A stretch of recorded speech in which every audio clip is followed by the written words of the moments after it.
Brave champion, if I may. I have a message from the small jar merchant. There's something in here, I can hear it. Please, I can't take it anymore. That is all. Upon opening this door, we are transported to stand alongside two struggling Nightfarers in their fight against the Dreglord. Even in its nascent state, we could not defeat it. But we must not let it roam free. It seems the world faces more than one threat. What's wrong? You appear surprised.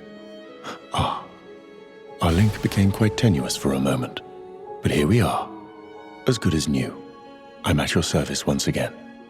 So it is that the Scholar and the Undertaker reconnect with the Round Table Hold, becoming playable Nightfarers that struggle with their remembrance under the Knight's reign, just like all the others.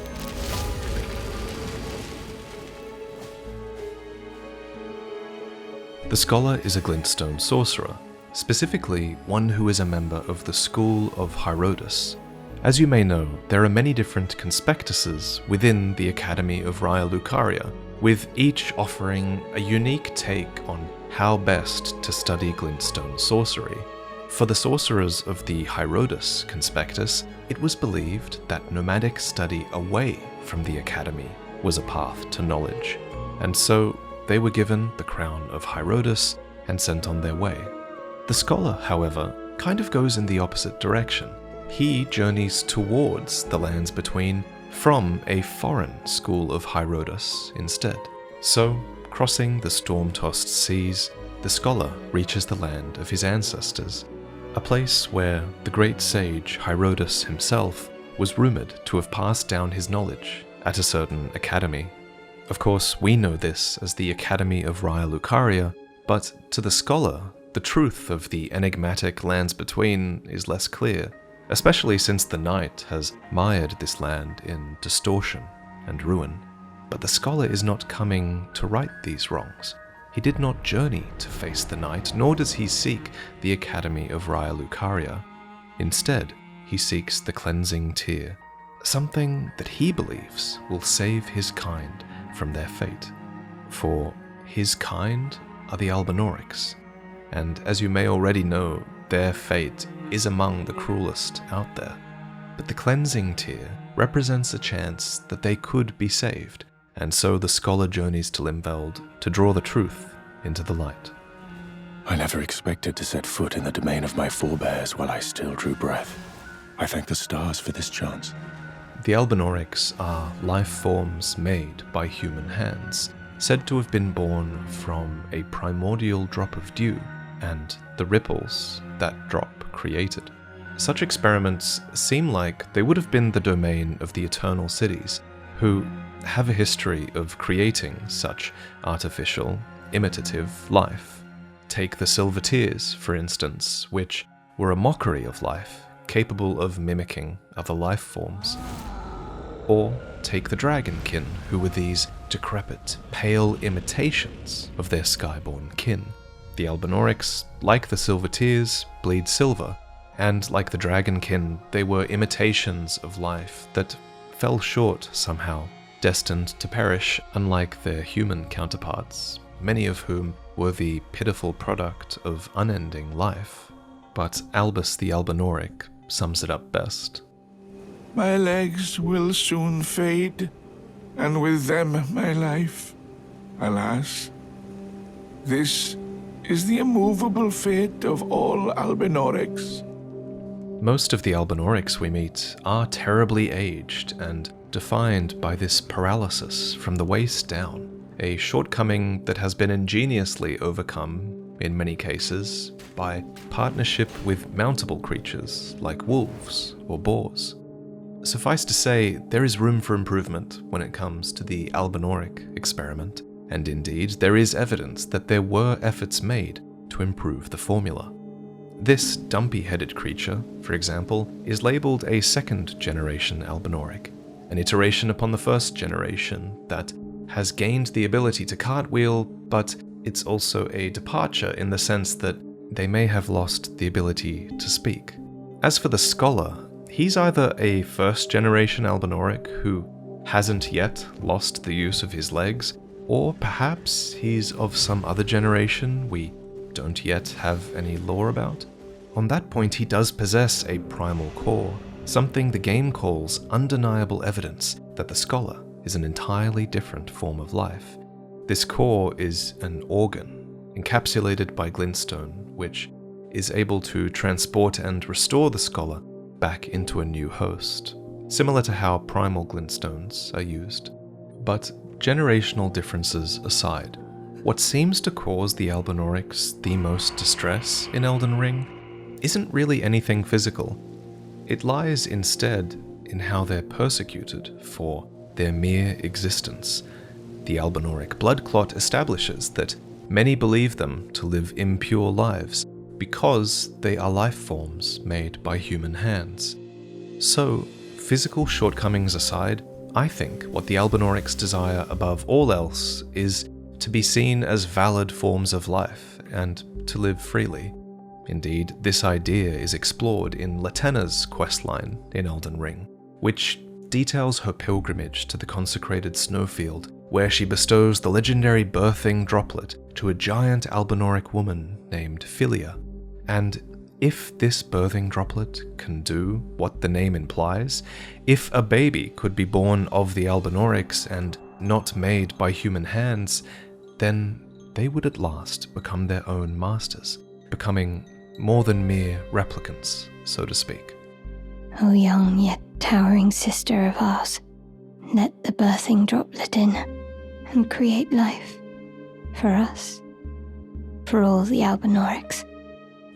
So all of that is to give you the context needed to explain the fervent kind of hope that brings the scholar to Limveld, seeking the Cinder-tier, for this Cinder-tier is rumoured to be that which will save our kind from its fate. But the scholar is on a bit of a tight schedule, since, according to his profile, he has contracted a disease that causes abnormally rapid aging. Now, while it's possible the scholar has come to Limveld hoping to cure this disease, I'm not sure that he has come here out of some sense of self-preservation. Instead, we're told he came because of what he read about the Cinder-tier back at the school of Hyrhodus. Among their folk tales, there was a single line that read, "The Cinder-tier is our desire manifest, that which will save our kind from its fate," and reading that was enough for him to locate the gate hidden in the fog and arrive in Limveld.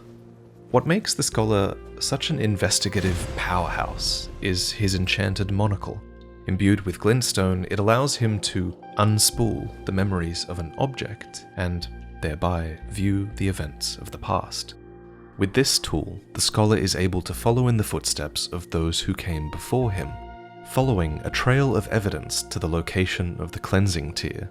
And his first piece of evidence is a letter, a soiled scrap of paper that reveals the memory of the one who once held it. And this is despite the letter itself only having one legible word remaining.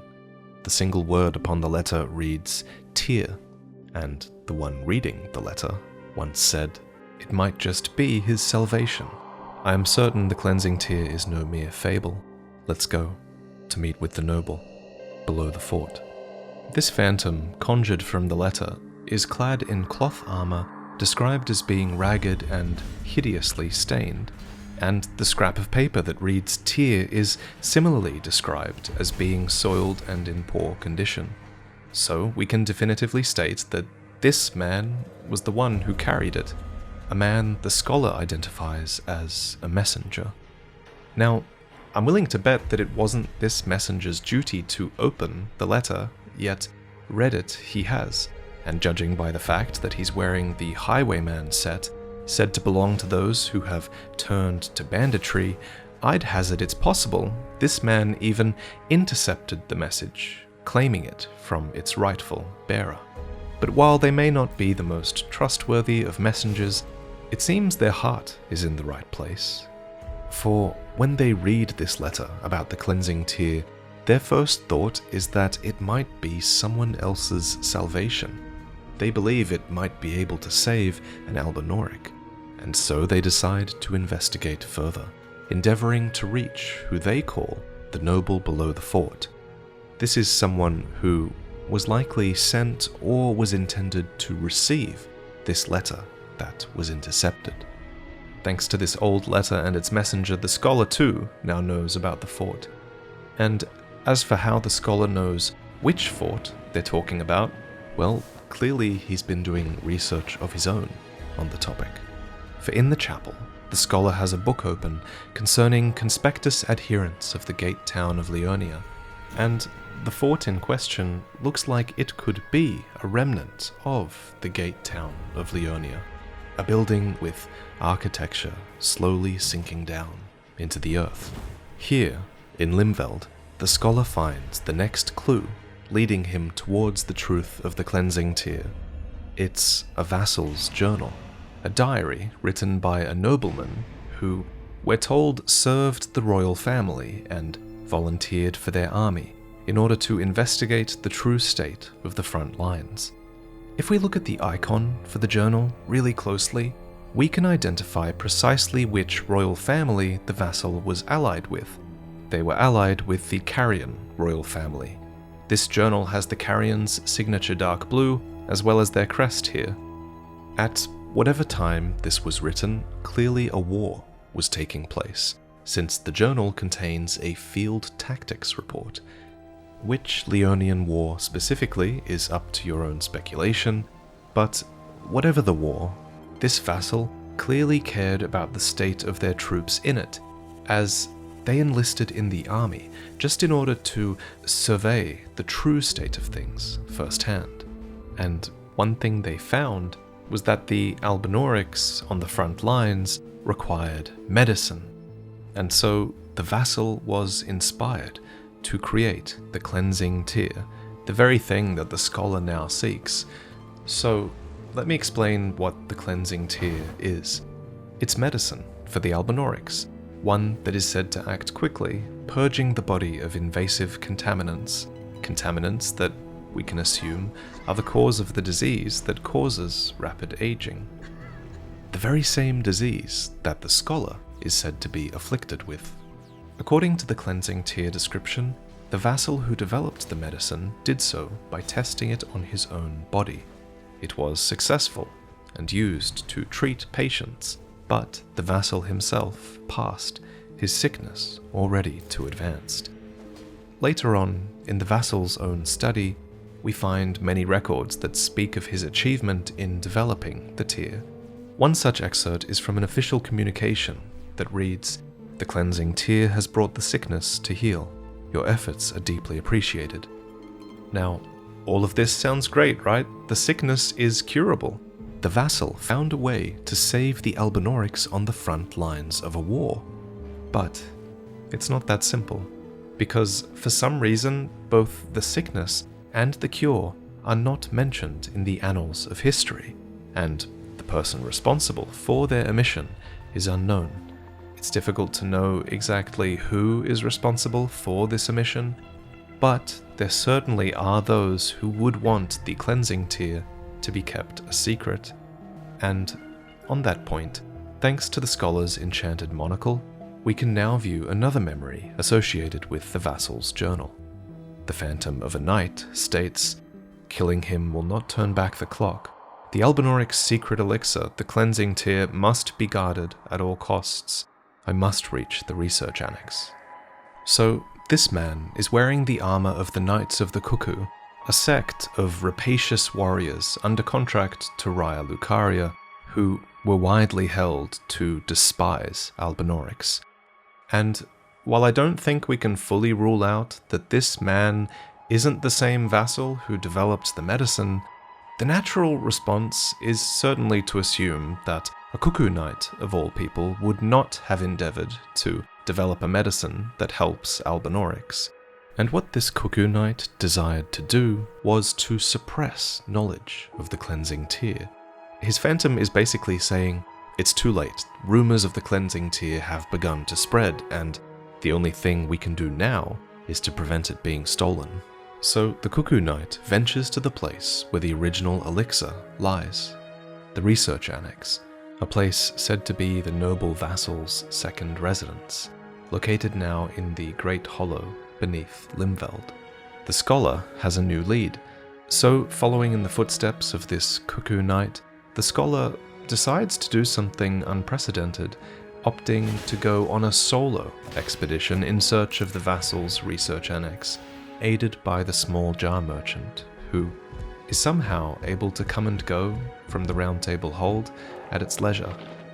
In order not to impose upon his fellow Nightfarers, the scholar instructs the Undertaker to lie, to tell everyone that he died and did not reawaken, and with that, he's off. The Research Annex is clearly where the Cleansing-tier was developed, as here we find many documents related to it. One letter reads, "The ailment spreads, too many victims to count. Might it be the work of the Cuckoos?" The Cuckoos despise the Albinaurics, that much is true, but are they really responsible? Or are they simply the most likely to be blamed? Another letter reads, "Don't you dare try the medicine on yourself. Why go to such lengths to save the Albinaurics?" This letter appears to be addressed to the vassal who developed the medicine, and it seems to imply that the vassal is not Albinauric. For why else would the author caution them and say, "Hey, don't take that medicine yourself, what's the point of saving the Albinaurics?" Why would they say that to an Albinauric? Anyway, the final note appears to be a memo from the vassal themselves, and it reads, "I will stay here with the original elixir.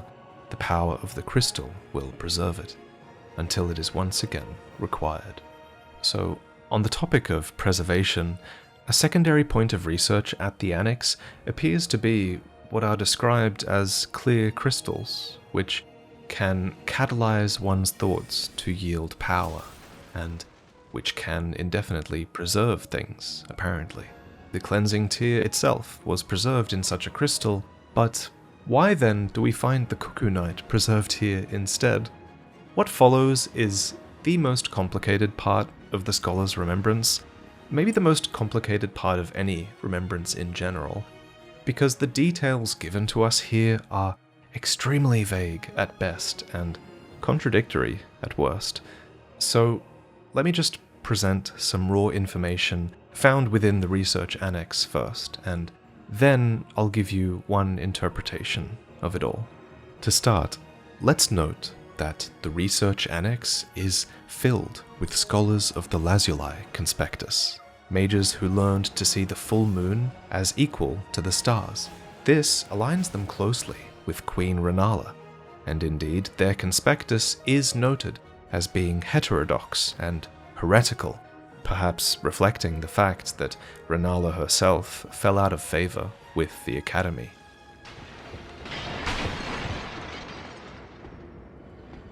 At some point, 3 marauders invade the Annex, a crew comprised of 2 Cuckoo Knights and a Godskin apostle. After they're defeated, the door opens to the Annex's most vital chamber, an office filled with those scattered notes and letters, which is presided over by a towering crystal with a Cuckoo Knight within it.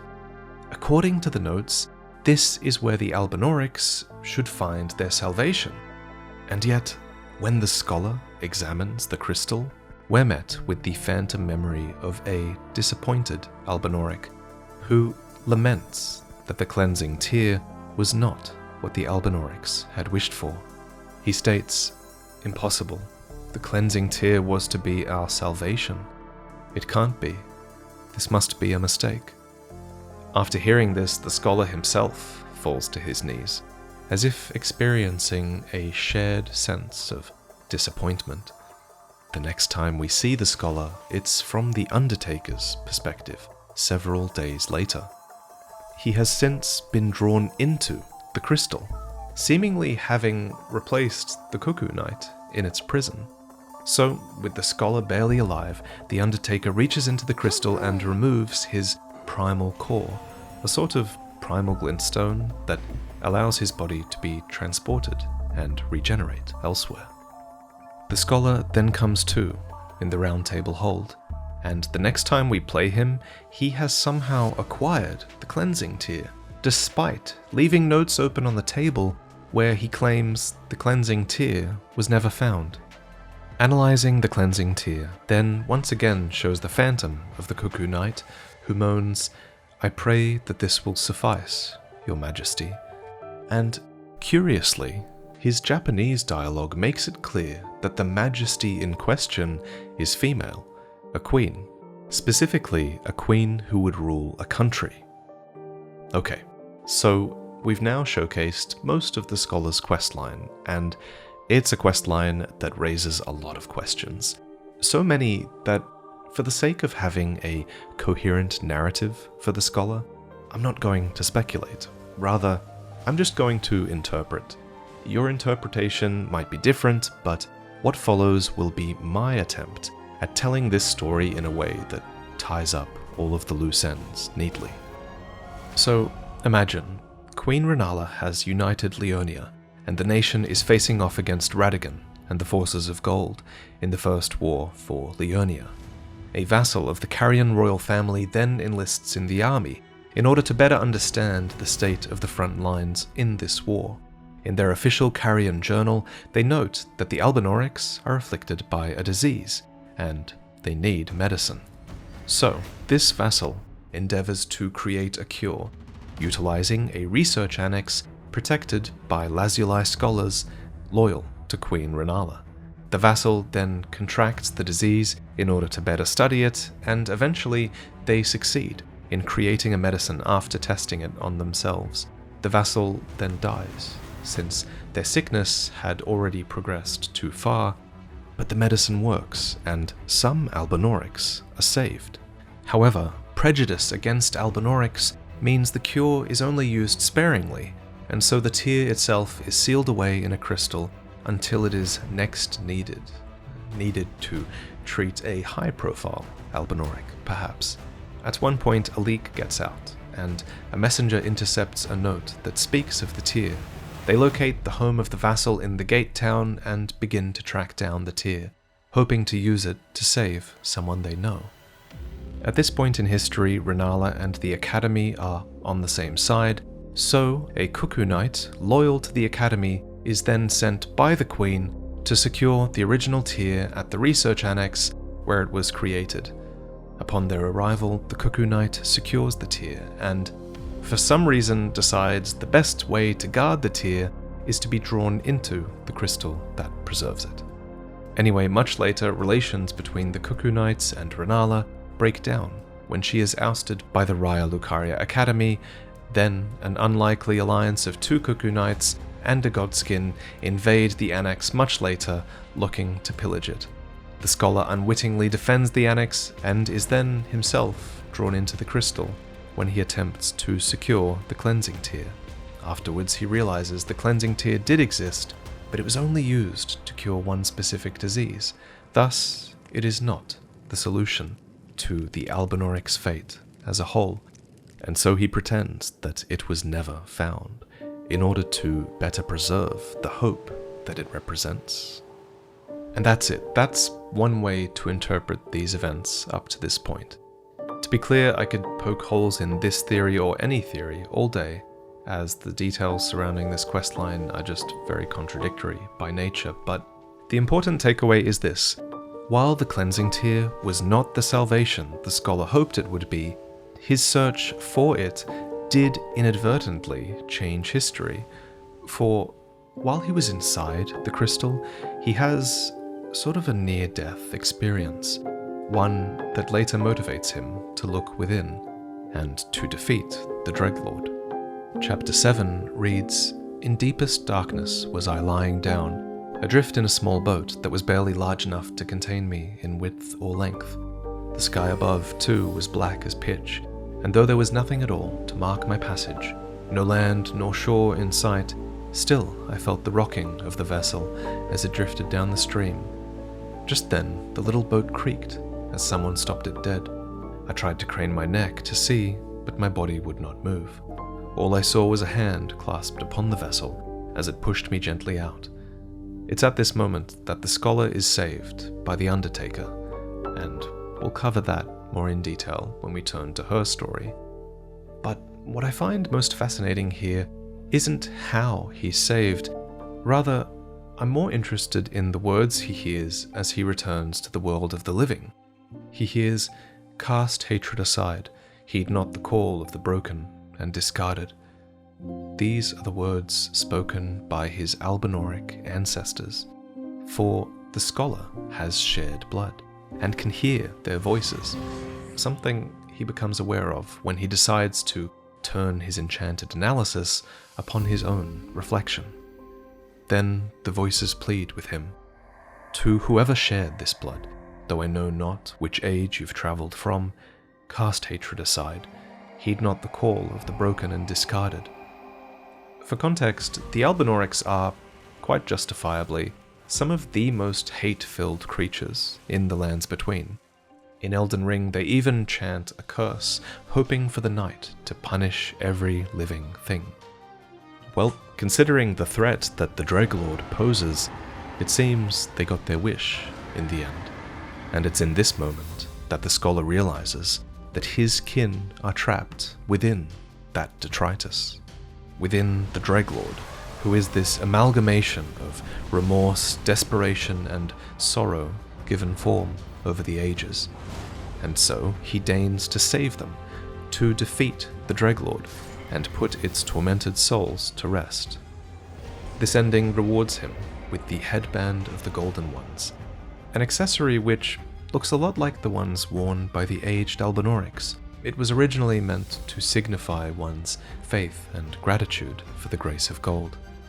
So, in a way, the scholar forges this incredible legacy for them. He is an Albinoric Nightfarer who would defeat the Night Lord, a hero, and one the grace of gold itself could not deny. In this way, I like to think that he has redeemed the Albinorics in the eyes of grace. And so he tears his research out of his book and makes one final request of the Undertaker. Please, stand witness to our legacy. I don't know when the chance will come, but one day my kind will ask you for answers. You are the only one I dare depend on. Normally, he would have taken back the notes himself, but the subtle smile on his wrinkled face betrayed the impossibility of such a wish. He was old. Too old. Like the vassal who developed the medicine, it seems his disease had progressed too far to be cured. He is on his last legs, so to speak. So, he wants his research passed on to a successor. And years later, his research will answer their questions about the cleansing tier. It doesn't have the power to change their fate, but it is an artifact of great importance, and the search for it has changed the course of the Albinoric story. Let it be known to history.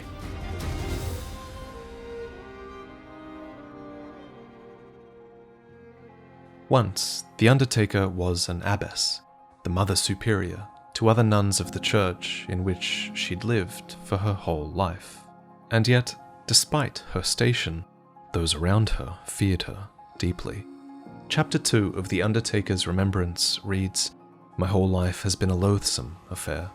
I have no parents or family to call my own. At the monastery, the other children shunned me, as did the adults. And due to her unique characteristics, she was eventually assigned to what was considered an unenviable task, the Undertaker's task of preparing dead bodies for burial. Now, strangely, the church's burial ceremonies made use of a hammer, a large black iron weapon, its color meant to obscure blood. Its description suggests that this tool was used upon the sacred dead themselves, perhaps to break or compress their remains before interment. She was chosen for this bizarre task because of her uncanny strength that belied her physique. In truth, it came from a curse, what she calls the loathsome hex, that required her to claim strength as payment for her own. And so it is that she lived the span of many lives, forced to hunt beasts in the woods, to partake of their flesh and blood, and be feared for it. Once she tried to resist this temptation, but the shakes and pains became unbearable, to the point where she bit her own arm without knowing. This act of bloodletting is what you see in her gameplay, a self-inflicted wound that triggers her curse, placing her into a trance that radiates power. And speaking of the gameplay, if you look closely, her ultimate actually has her reach into her throat and pull out what is called an uncanny bone from her body. Then she uses it to speed towards her target, where the bone distorts and juts out on impact. This ultimate seems to reveal that the otherworldly bone is the loathsome hex. That's the name of the ultimate. And the way it pulls her towards a target makes me think that the bone is what needs to be satiated by bloodshed. It's so intriguing. I wish we knew more about what this was a bone of, and how the Undertaker acquired this loathsome hex in the first place. Anyway, despite being condemned in this way, or perhaps because she was condemned, she was chosen by her monastery, by her god, to journey to distant Limveld and slay the Night Lord. Because one day the father of the church had a vision and said to her, "Go to the place where they await you. Only there will you find your salvation." Now, the father claims that those were the words of their god, and while the Undertaker believes he was simply seizing an opportunity to be rid of her, I'm not so sure. Sure, the father could simply be trying to have the Undertaker go off and save the church from the night, but she does manage to become a Nightfarer at the Round Table Hold, and that's a twist of fate that I think would only be possible if Marika, or the Erd Tree, had willed it to be so, since the Round Table Hold has its state and power originating from the Erd Tree. So it is that I think the god of her old monastery was Marika, a god who drew her to the Round Table Hold via a vision given to the father of her old church. A god that the Undertaker and her old church outside the Lands Between probably didn't understand very well. I imagine this was once a chapel, but now it's little more than a store cupboard for the scholar's possessions. Do you think it blasphemous? Well, I'm far worse. I pray to a god about whom I know nothing. At this point in time, the power of the night spreads across the land. To the Undertaker, it feels like a blessing and a curse. Its taste is bitter, and it makes me nauseous. Yet somehow it soothes my ever-churning mind. And so she fears the idea of triumphing over the night, in a way. For if that happens, won't she just remain cursed, as she was before? I wonder, when the dawn breaks, will everyone truly be saved, or... Supping upon the night gives her relief from her loathsome hex, but it's giving her hallucinations as well. And when our player lives through this hallucination, we're granted what I think might be a disturbing window into what the night-tainted ones experience. Ah, there you are. There's something I must relay to you. The Nightfarers came together to slay the night. But you cannot maintain your strength unless you partake of it. I understood this well enough. However, you have overindulged, and now you are no different from the night itself. As such, you cannot be permitted to live. What have you done? The night must be slain. Everyone, please, you must kill this foe. As long as monsters like you remain, the night will never end.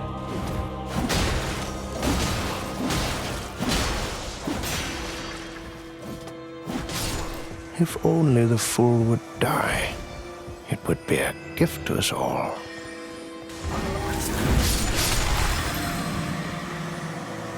Be a good girl and die.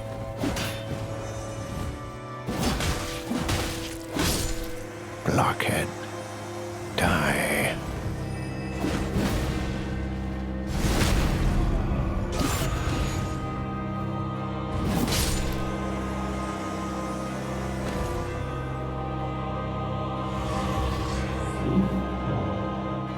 Please stop.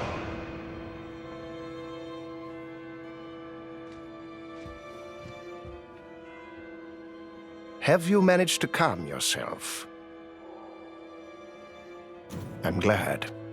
I thought you might have gone plumb mad, brave champion. But now all is well. I managed to get through to you. This is a place of safety. Please be at your leisure. I'll be over yonder should you have any need of me. After this ordeal, she seeks relief in the night itself and finds a trace of it within the hold. She loudly smashes it and smears it across the wall and... Wait, what was I saying? Oh yeah, so the scholar, for his part, knows that he can use this moment as leverage.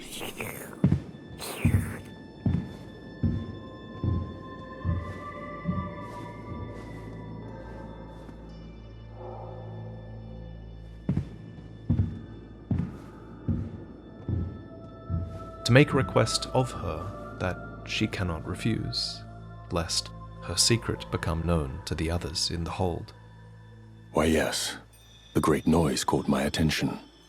We are equals, and as such I cannot force you. But would you indulge me in something? I intend to leave the Round Table hold. I've located the thing I am looking for. It is not far, in fact, but I do not wish to be an imposition. I need you to tell everyone that I died and did not reawaken. To lend weight to your claim, I give you this. You are the only one I dare depend on. And then he's gone. And while the Undertaker keeps his secret, her antisocial nature seems to make it impossible for her to tell his lie as well. I know not where the scholar can be found, though I heard you were the last to see him. Do you have any idea at all? Even the smallest lead could prove helpful. I see. Apologies if I overstepped my bounds. I can't believe it. Another warrior lost. Here, she endeavors to search for the scholar, telling herself it's because her secret cannot be trusted with him. But in truth, it's because she feels compelled to do the right thing, to atone. You plan to search for the scholar? Ah, you feel compelled to act. I can see it in your eye. In which case, I bear good tidings. A new kind of shifting earth. The Great Hollow. A subterranean space in which Limveld's secrets slumber. So it is said. The scholar will have headed there. I am certain. Upon finding the scholar, she reaches out to him, retrieving his primal core. Many sorcerers view their body as this transient thing, after all, and the scholar is no different. How very odd. I was just thinking of you. I'll be fine, now that you have the core. And with his life safely rescued by her hand, she has shown her character. Thus there was no need to keep the bargain anymore. What a mess I've made. My little fib almost came true. But it was not for naught. Here. I took the liberty of delving into your background. The curse that binds you is the need to claim strength as payment for your own. This is a crystal found below Limveld, a special object that yields power by catalyzing one's thoughts. Most of them were ruined through exposure to the night, but this crystal is stabilized, churned by night to a state of equilibrium. It's not much, but it will sate your thirst. This endeavor has proved meaningful to me as well. I wish to save this world, and I want to share the truth with my old friends. Please, stand witness to our legacy. I don't know when the chance will come, but one day my kind will ask you for answers. You are the only one I dare depend on. Chapter 6 of her remembrance reads, "Though I failed to uphold my promise, he chose me a second time. I can only assume he saw some use in me yet. I feel a calmness when holding the glass he gave me. Perhaps this will help me overcome the hunger, without feasting on the succor of the night. Now, when she finally defeats the Night Lord, she actually carries his dismembered finger with her for a time, probably intending to feast upon it back at the Round Table Hold. But something leads her to discard the finger at this final moment. She does this partly because of the glass necklace. The crystal gives her comfort, but there's a greater impulse that drives her in the end. For the only thing that makes it possible for her to hold on to the necklace in the first place is the promise that she made to the scholar. He trusted her to stand witness to the legacy of his entire bloodline, to preserve his research when the Albinaurics one day come looking for answers. And so, This time I will ensure my promise is kept.